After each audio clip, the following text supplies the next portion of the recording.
Last drive. I've always found something peaceful about driving at night. The quiet roads, the glow of the dashboard, the rhythmic hum of the tires against the pavement. It's my time to unwind. But after last night, I'll never drive after dark again, because I'm not sure I ever made it back. 11:43 p.m., the long road home. I was driving home from a late shift at work, exhausted but alert. It was a long, empty stretch of highway, cutting through miles of farmland and thick forest. No traffic, no streetlights, just my car, my headlights, and the dark. I had done this drive dozens of times before, but something about last night felt off. Started small. I glanced at the clock. 11:43 p.m. When I looked again, 10 minutes later, it was still 11:43 p.m. I frowned. Maybe I misread it? I checked my phone. 11:43 p.m. A chill ran down my spine. That didn't make sense.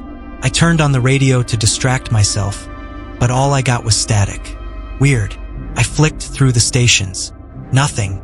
Then, just for a second, I thought I heard something beneath the static. A voice. Low. Distorted. Repeating something. I turned the volume up. Turned around. My stomach clenched. I snapped the radio off and kept driving. 12:17 a.m., the man on the road. I had been driving for what felt like forever when I saw him. A man, standing in the middle of the road. I hit the brakes hard, tires screeching. My heart pounded as my car lurched to a stop just feet away. He didn't move. He was tall, dressed in dark, tattered clothes. His head was tilted slightly, as if listening.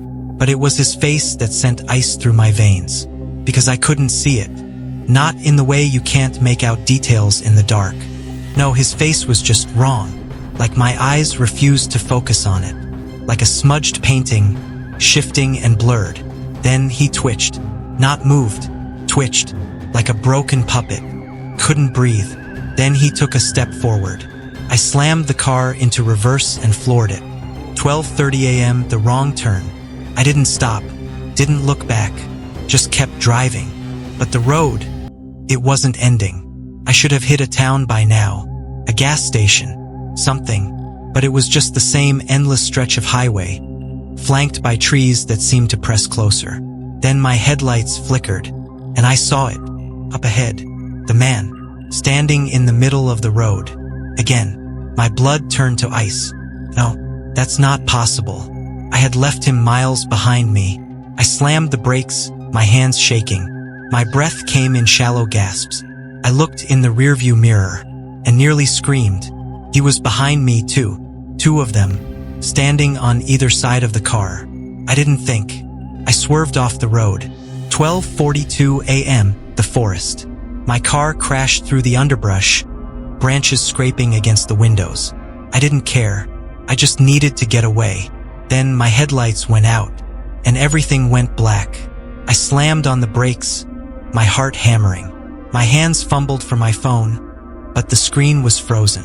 12:17 a.m. No. I looked up. A pair of hands pressed against my windshield.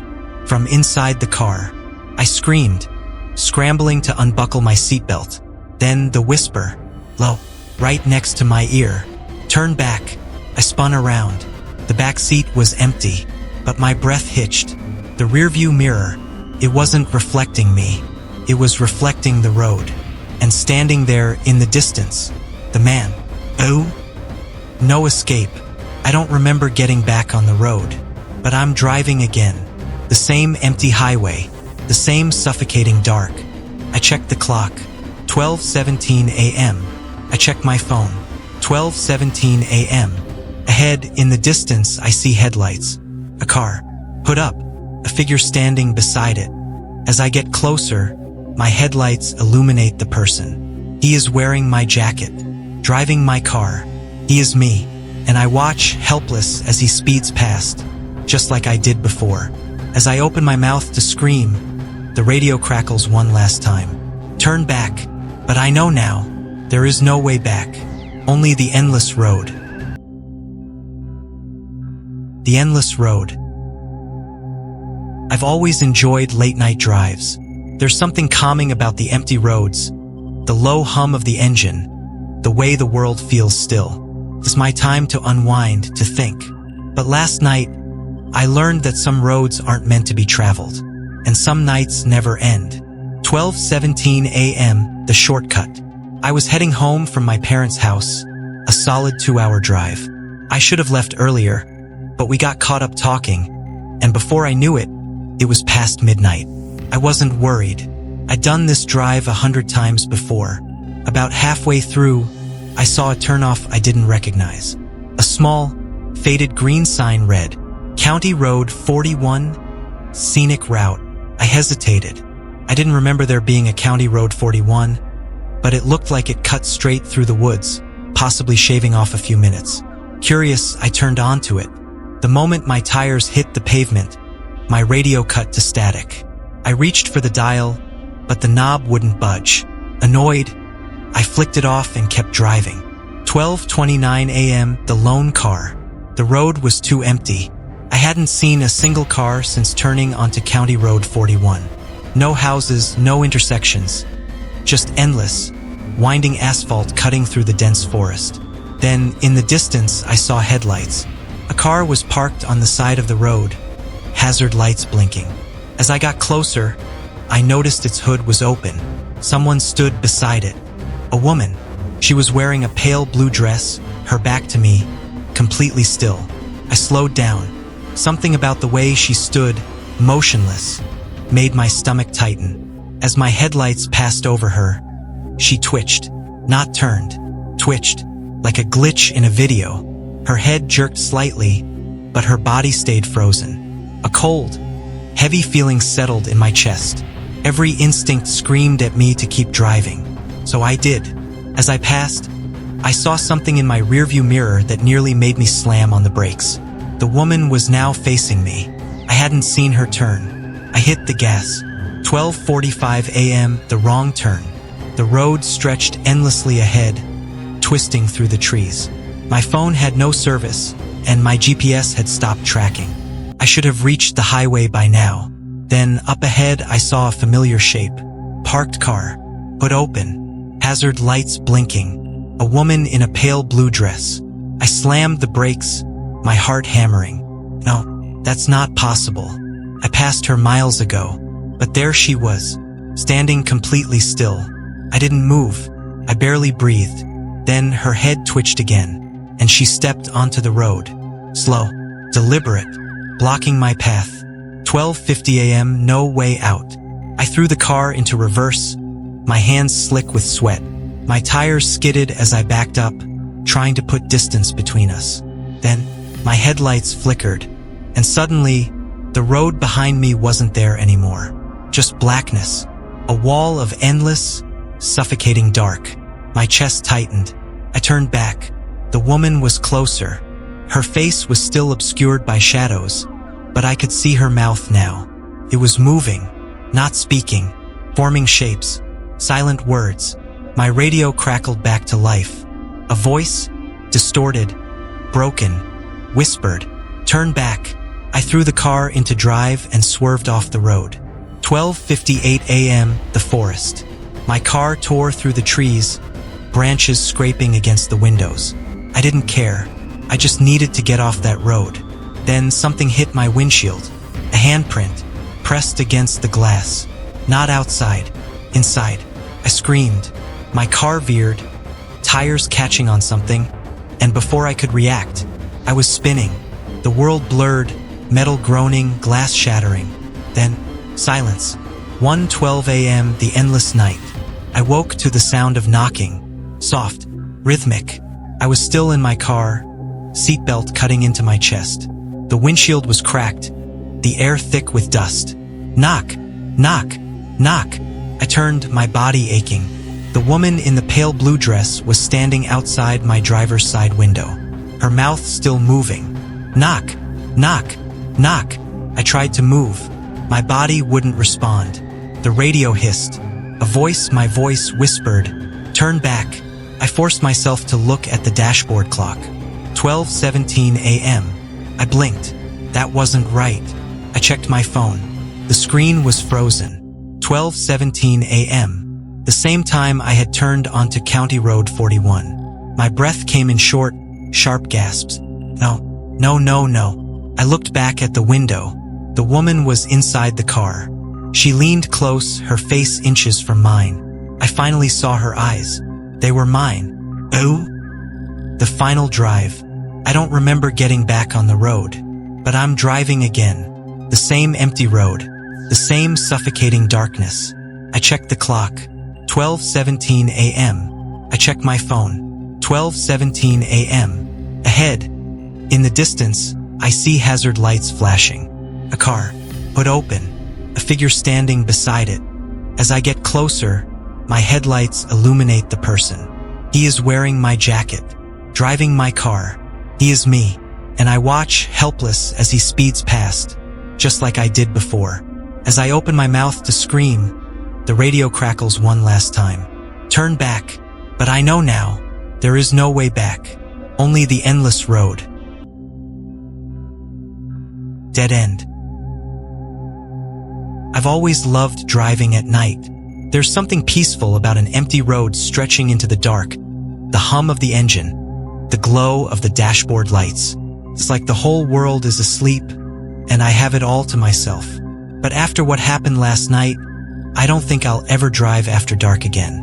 1:13 a.m., the shortcut. I was heading home from my brother's place, taking my usual route down the highway. I had been driving for about 20 minutes when I saw the detour sign. Road closed, take alternate route. I groaned. The only alternate route I knew added an extra 40 minutes to the trip. But then, just past the sign, I noticed another road, a narrow 2-lane stretch that cut through the woods. I slowed down. There was no sign telling me not to take it, and I was pretty sure I'd seen it on Google Maps before. It looked like it reconnected to the highway a few miles down. Screw it. I turned onto the road. The pavement was rough, cracked in places, with faded yellow lines barely visible under my headlights. The trees crowded in from both sides, their branches arching overhead like a tunnel. I turned up the radio to drown out the eerie quiet. 1:22 a.m., the first sign. I had been driving for about 10 minutes when I saw it. A car. It was parked on the shoulder, hazard lights blinking weakly. An old model, maybe 80s or early 90s. His hood was up. Someone stood beside it. A man, dressed in dark clothes, staring at me as I approached. I slowed down. For a second, I thought about stopping to help. But something about the way he was standing, so still, made my stomach tighten. I flicked my high beams to get a better look. That's when I saw his face. Or rather, I didn't. His features were blurred, like a smudged painting.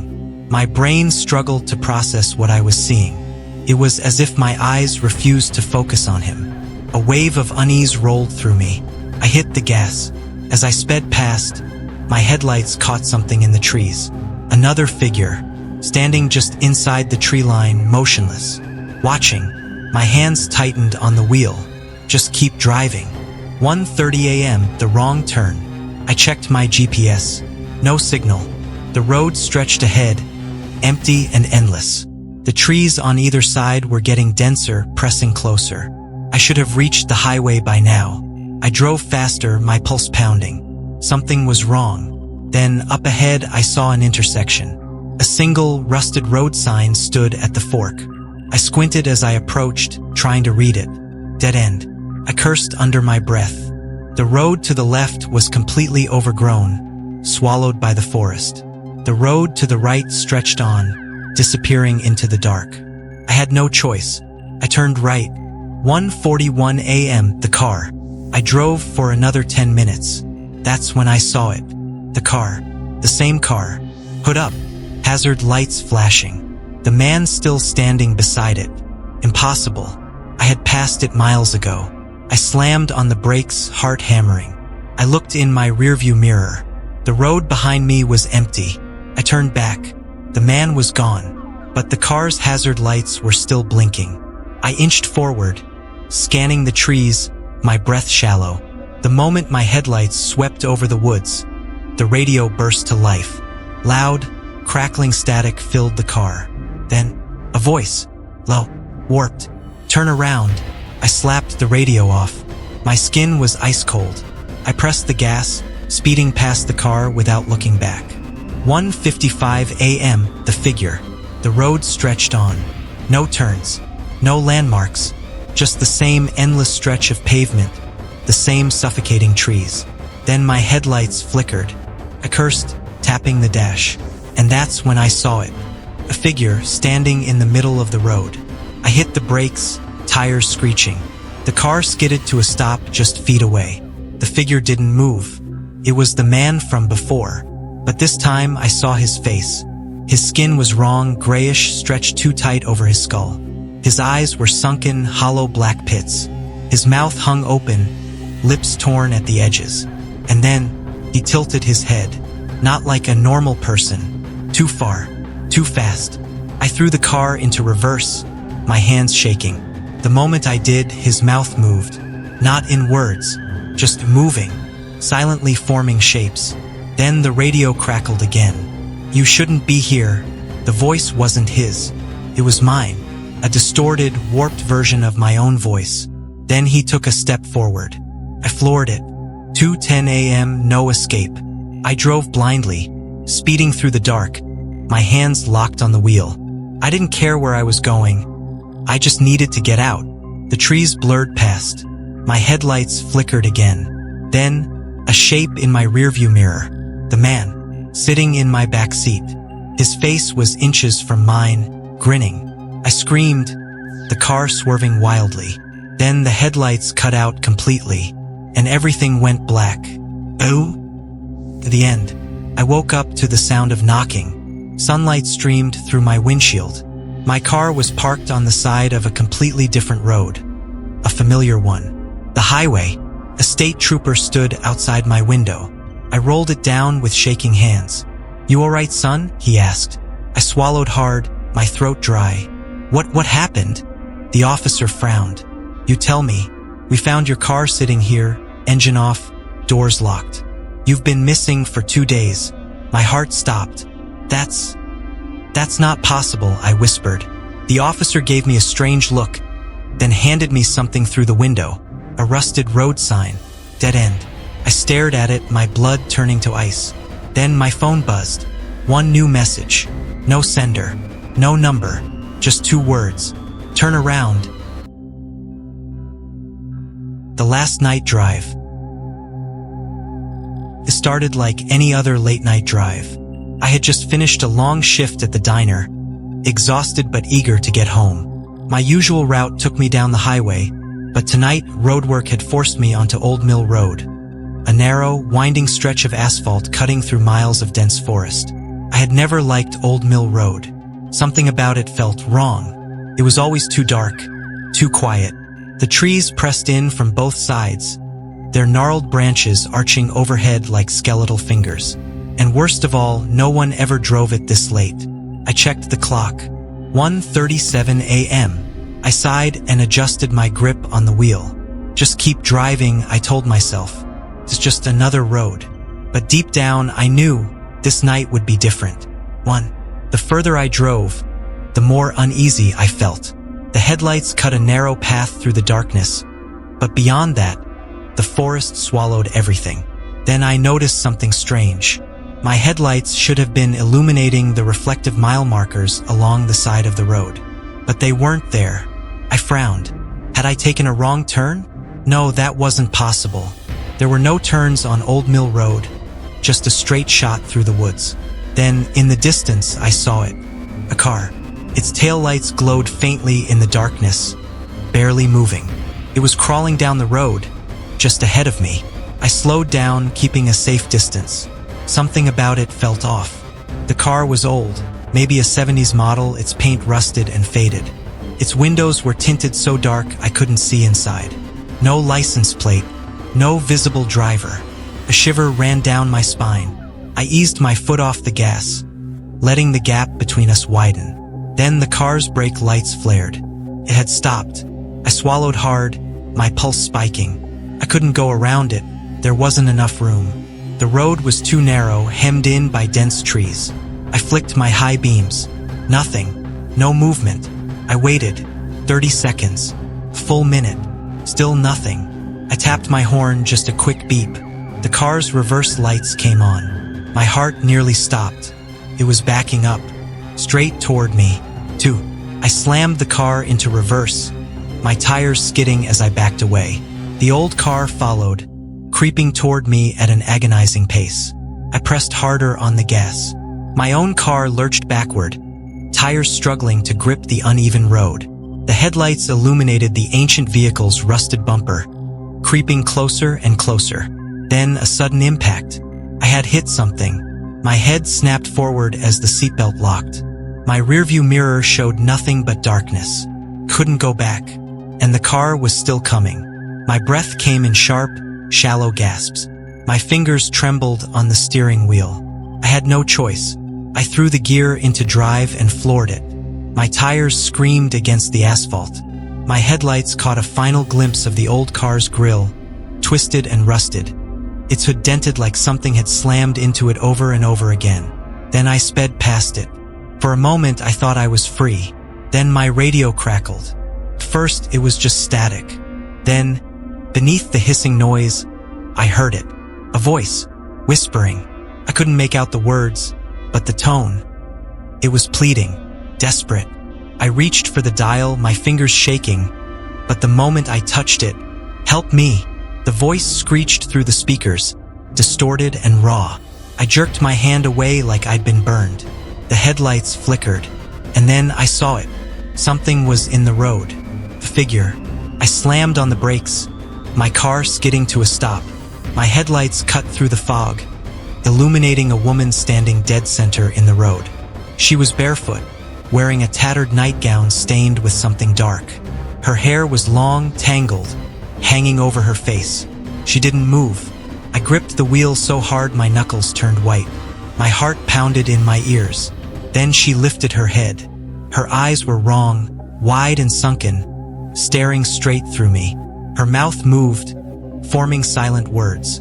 Then she lunged. 3. I slammed the gas pedal. The woman vanished.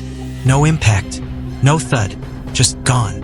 I sucked in a breath, my body shaking uncontrollably. The road ahead was empty. Had I imagined it? No. That scream over the radio, her voice was real. I needed to get off this road. I pressed the accelerator, my speed climbing past 60, then 70. The forest blurred past me. The road stretched endlessly ahead. I should have reached the main highway by now. Then movement in my mirror. I glanced up. My stomach dropped. The car was behind me again. Its headlights were dead. Its engine made no sound, but it was keeping up. Panic shot through me. I pressed the gas harder. 80, 85. The trees flew past in a blur. But the car, it was gaining. It wasn't driving. It was gliding. I turned my eyes back to the road and slammed the brakes. A bridge. It stretched over a deep ravine, old and rotting. A single wooden sign stood at the edge. Road closed. I skidded to a stop just feet from the edge. My breath came in ragged gasps. I turned. The old car was gone. So was the woman. For a long moment, I sat there, gripping the wheel, my entire body trembling. Then, slowly, I reached for my phone. It had service again. I dialed 911 with shaking hands. The dispatcher picked up. 911, what's your emergency? I exhaled sharply. I was driving on Old Mill Road. There was a car, a woman in the road. She disappeared. The dispatcher was silent for a moment. Then she asked, "Sir, where exactly are you?" I swallowed. Right before the bridge. The one near Hollow Creek. Another pause. Then, "Sir, that bridge collapsed 20 years ago." A chill crawled down my spine. I looked again. The bridge was still there, right in front of me. But as I stared, something shifted. The wood looked rotted. The planks crumbled at the edges. The railing was missing entirely. And then, I saw them. Figures. Dozens of them. Standing just beyond the broken bridge, shrouded in mist. Watching me, my headlights flickered. The radio crackled, and the whispers returned. "You were never supposed to leave."